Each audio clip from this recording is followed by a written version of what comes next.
E se você gosta de fundo imobiliário, tá querendo começar a investir em fundo imobiliário e receber todos os meses, você com certeza precisa assistir esse vídeo. Porque muitas pessoas vão atrás daqueles fundos cofrinhos, tá? Que são aqueles fundos que custam apenas R$ 10 ou menos. Porém, você sabe se esse fundo é bom ou não? Se eles têm alguma correlação? E muita gente não conta esses detalhes para vocês. E eu vou estar explicando hoje para vocês todos os fundos que existem hoje custando apenas R$ 10 e se eles valem a pena ou não, tá? Lembrando que se você não conseguir entender a correlação entre eles, se vale a pena investir em apenas fundos imobiliários que custam apenas R$ 10, não tem problema nenhum, tá? Fique até o final desse vídeo que eu vou estar explicando para vocês se valem a pena ou não e explicando também as correlações entre eles, tá? Mas vamos começar pelo começo e vem comigo. E esses fundos de R$ 10 aqui, eles basicamente têm algo em comum, tá? Eu quero ver se você vai perceber, tá? E até me pediram para montar uma carteira com fundo de R$ 10, então no final do vídeo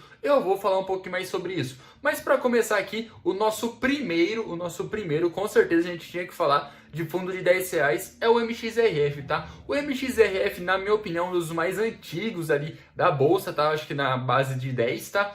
Ele também tem um excelente retorno ali, se a gente for estar comparando, principalmente com a Selic em alta, tá? Lembrando que ele é um fundo de papel e investe em outras coisas, tá? Já fiz vídeo dele aqui no canal, então se você tiver interesse, dá uma olhadinha.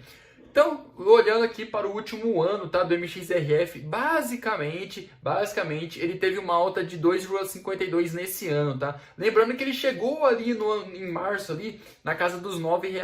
Teve bastante gente que comprou, teve bastante gente que vendeu, que tinha saído na época um fato relevante. Porém, quem comprou naquela época, até agora, só subiu, tá? Mas, porém, no acumulado está em alta, tá? Aqui, já no histórico de dividendos dele, tá? A gente consegue ver que desde o seu IPO lá em 2012, ele já pagou quase que 100% do seu valor em dividendo, tá? Então, é um excelente retorno. Principalmente que nos últimos 12 meses, teve um retorno de quase 12%, tá? Lembrando que é um retorno bem próximo da Selic, porque ele tem bastante CDI em carteira, tá? Na parte de CRIs dele. E o nosso segundo fundo, ele é um fundo particularmente que eu não tenho em carteira, tá? E que isso é um fato relevante de que esse mês ele não iria estar pagando, tá? E muita gente ficou muito assustada com ele. Galera, como que funciona fundo imobiliário? Eles não são obrigados a pagar todos o seu lucro ali naquele mês, tá? É de prática do mercado eles pagarem todos os meses.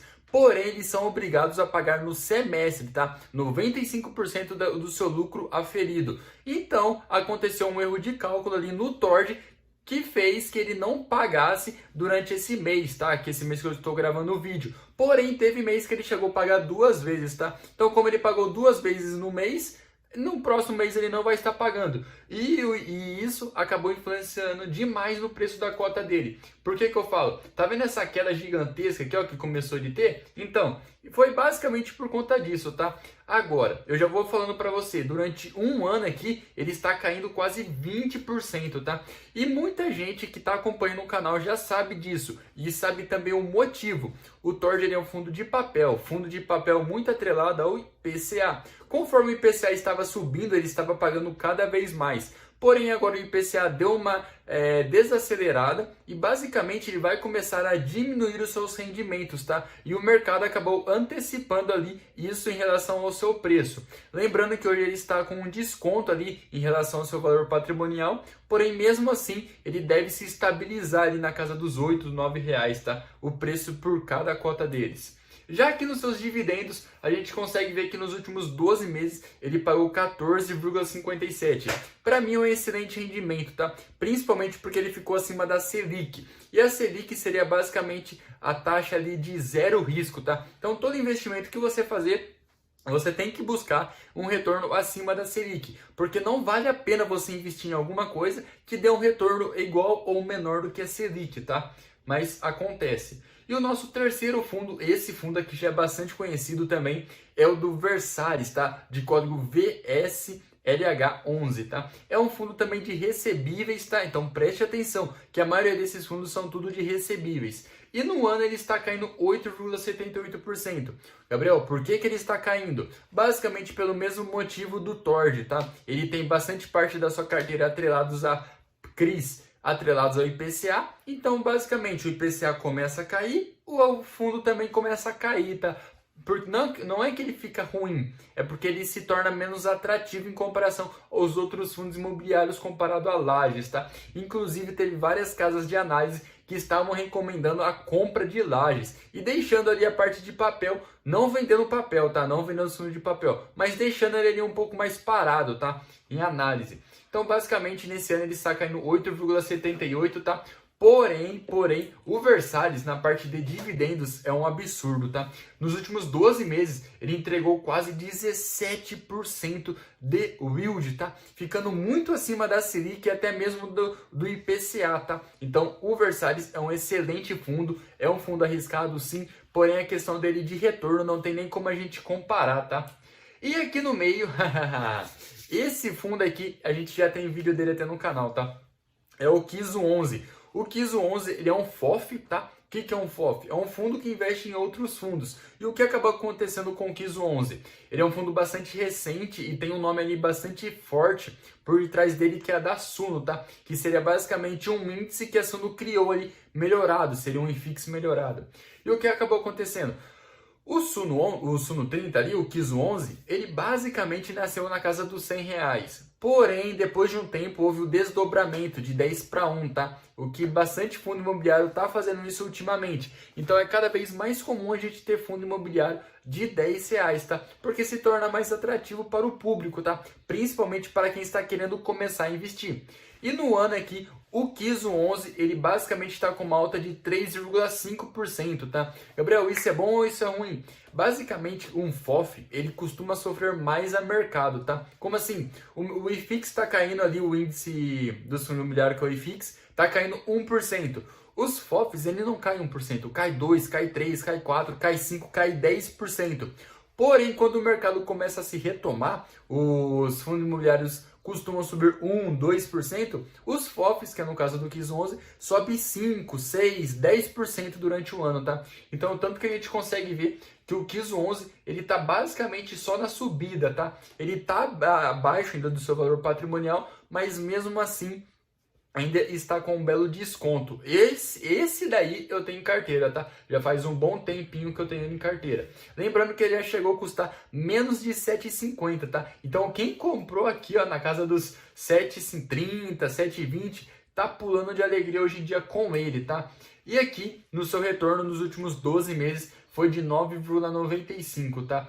Olhando a curto prazo, não é um bom retorno, tá? Se a gente comparar com a Selic, porque a Selic está com um retorno maior do que esse.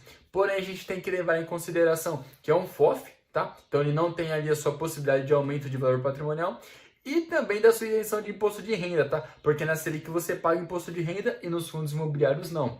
Porém, mesmo assim, na minha opinião, compensa ter ele em carteira, tá? Não somente ele, mas como alguns outros FOFs ali, como BCFF, o da Morgorion lá. Então, vale a pena ter um FOF em carteira, tá? E eu gosto bastante dele, porque acaba trazendo uma diversidade muito maior para a sua carteira.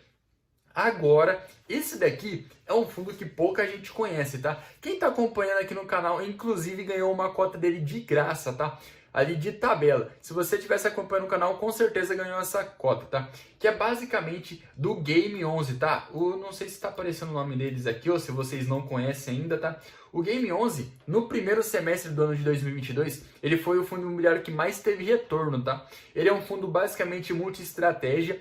Mesmo sendo multi-estratégia, a estratégia dele atualmente está sendo focado na parte de CRIs, tá? Então ele tem um FII ali, porém eu acho que ele tem 19 ou 20 CRIs em carteira. Então todo o dinheiro dele vem através dos fundos imobiliários, através dos CRIs de papel que ele tem em carteira, tá? Gabriel, por que ele tá com uma queda de 90%, quase 91%?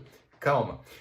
Isso acontece, basicamente, tá? É um desdobramento. Então, basicamente, ele custava R$100, teve um desdobramento de 10. Então, cada uma cota que você tinha R$100 se transformaram em 10. Influencia alguma coisa no fundo? Não influencia em nada, tá? Porque o rendimento também vai ser distribuído. A única coisa que influencia é na parte ali da sua distribuição. Porque antes você recebia, por exemplo, 80 centavos com uma cota custando R$100, agora você vai receber 8 centavos com uma cota custando R$10, tá? Então é basicamente isso. Fora isso, ele tá basicamente ali no seu valor patrimonial hoje, ele tá? Tanto que a gente for considerar, nos últimos 12 meses ele pagou mais de 20% de dividendo, tá? Lembrando que esse fundo ele é bastante novo, tá? Então pouca gente conhece ele, tá? Eu não tenho ele em carteira, porém ele está ali basicamente no radar. E esse dividendo nos últimos 12 meses não está exatamente correto, tá? Porque vocês estão vendo aqui nesse primeiro, aqui em setembro do ano de 2021, ele pagou mais de 50 centavos por cota, tá? Então isso daí foi logo no começo do fundo. Então, esse mais de 50 centavos não conta, tá? Isso daí a gente teria que tirar de consideração. Porém, mesmo comparado aqui aos outros fundos imobiliários, ele está pagando mais do que os outros, tá? E aqui nós também temos, esse a gente já tem até vídeo aqui no canal, inclusive foi um dos últimos vídeos, que é o VGHF, tá? Opa, faltou o V, VGHF11, tá? Que é o Valora Hedge Fund lá. É um excelente fundo, tá? Tá tendo ali hoje uma leve oscilação de 0,1, porém a sua oscilação também acumulada no ano está caindo, tá? Mesmo assim, é um fundo bastante interessante. Eu já trouxe vídeo dele aqui no canal. É um fundo arriscado? Sim. Porém, a questão de retorno dele, a gente não tem como discutir, tá? Ele tem quase 18% de retorno nos últimos 12 meses, ficando muito acima da Selic, PCA, CDI. É um excelente fundo, tá? É um fundo que tem os seus riscos, porém a gestão vem conseguindo fazer um excelente trabalho. Então, conseguindo entregar um excelente dividendo para o fundo, tá? Tanto que a gente for olhar aqui rapidamente, a gente consegue ver, olha, eita, essa linha não ficou nada reta, hein? Mas basicamente ele costuma pagar em torno de 12, 13 centavos ali, tá? Então, ele também tem um excelente retorno. Inclusive tem vídeo no canal e assista ele. E também nós temos recentemente o do GALG11, tá? O GALG11 ele é um fundo de logístico. Esse fundo de logística acabou fazendo desdobramento também. Então, basicamente, ele nasceu custando R$100 e hoje ele custa apenas R$ 9,69, porque teve desdobramento de uma cota para 10. Vai acontecer a mesma coisa nos seus rendimentos, tá? Então, fique tranquilo. Hoje ele está com um acumulado de menos 3,58% ao ano, porém eu acredito que ele consiga subir um pouco mais, tá? Porque os fundos de logística estão se tornando cada vez mais atrativos, principalmente com o início da queda da Selic, tá? A Selic ainda não começou a cair, porém em breve deve começar a cair, principalmente pela desaceleração do IPCA. E nos seus últimos 12 meses eu queria mostrar aqui para vocês que está errado, tá? Que ele teve uma distribuição de 94%. Isso é quase impossível. E o porquê que isso está acontecendo? O GALG11, ele teve um desdobramento muito recente, tá? Não faz nenhuma semana que ele teve o desdobramento. Então, vários sites estão com ele desatualizado as suas informações, tá? Tanto que se a gente olhar aqui, olha nesse mês aqui, ó, ele basicamente paga um pouquinho mais de 80 centavos no mês, tá? Porém, nesse mês ele pagou apenas 8 centavos, tá? E o que isso acaba mostrando pra gente? Que foi basicamente o desdobramento, tá? Antes ele pagava 80 centavos e agora ele está pagando 8 centavos, tá? Então, desdobramento tanto no valor das cotas como nos seus rendimentos, tá? Então, não influencia tanta coisa assim. A única coisa que vai acabar melhorando para o fundo é só a questão de liquidez. E ele vai ficar mais famoso, tá? Porque fundos baratos costumam ter mais cotista do que aqueles fundos mais caros, tá? E agora, chegamos à conclusão. Eu não sei se... Eu falei aqui para vocês de maneira bem rápida, tá, sobre esses fundos imobiliários, porém espero que vocês tenham conseguido perceber uma coisa. A maioria dos fundos de R$10 hoje são de papéis, tá? Então são fundos atrelados ali à parte de recebíveis imobiliários, que estão pagando mais do que a média, tá? Porém, existe um grande problema ali se você quer montar uma carteira com fundos de apenas R$10, que poucas pessoas dizem para você, que é basicamente você não vai ter muitas opções. Como assim? Então, olha, VGHF, Game11, MXRF, Versalhes, Storage, todos esses fundos que eu falei são fundos de papéis. Então, quando você monta uma carteira, você quer montar uma carteira diversificada, tanto com o setor de logística, setor de FOF, setor de papel, setor de lajes. Então, você não quer uma carteira 100% concentrada na parte de papel, porque como você percebeu nesse vídeo, eles estão caindo no momento. Provavelmente vão começar a se estabilizar ali próximo do seu valor patrimonial. Porém, nesse ano você estaria sofrendo demais com essa desvalorização. Porém, quando a gente pega os fundos de lajes ali, como a HGLG, a HGRU, a LZR, a gente consegue ver que eles fazem um movimento ao contrário dos fundos de papéis. Então, por isso é sempre bacana você ter uma carteira diversificada. O segundo ponto é que se você montar uma carteira com fundos de apenas R$10, você vai sofrer demais, porque existem hoje atualmente poucas opções, tá? Então não monte uma carteira simplesmente porque o fundo é barato, tá? Porque vocês podem acabar dançando com essa sua estratégia. O terceiro ponto é que sempre diversifique, tá? Não importa, não coloque somente dinheiro no Tord, não coloque dinheiro somente no MXRF. Vocês podem começar comprando apenas um fundo ali para vocês sentirem ali como que é ter um fundo imobiliário em carteira. Porque eu também comecei assim, tá? Com o MXRF, nem sabia o que eu tava fazendo, tá? Eu tava simplesmente comprei ele e comecei a receber os dividendos. Depois que eu fui entender um pouco sobre ele. Então, se você começar assim, eu te entendo, tá? Porque eu também comecei assim. Porém, pesquisem sobre os fundos que vocês estão colocando. Se vocês investirem somente em fundos de R$10, não vale a pena, porque você vai se transformar num investidor muito limitado, pois hoje a base ali dos fundos são na casa dos R$100, tá? Porém, é isso aí. Espero que vocês tenham gostado desse vídeo. Não se esqueça de se inscrever e até a próxima.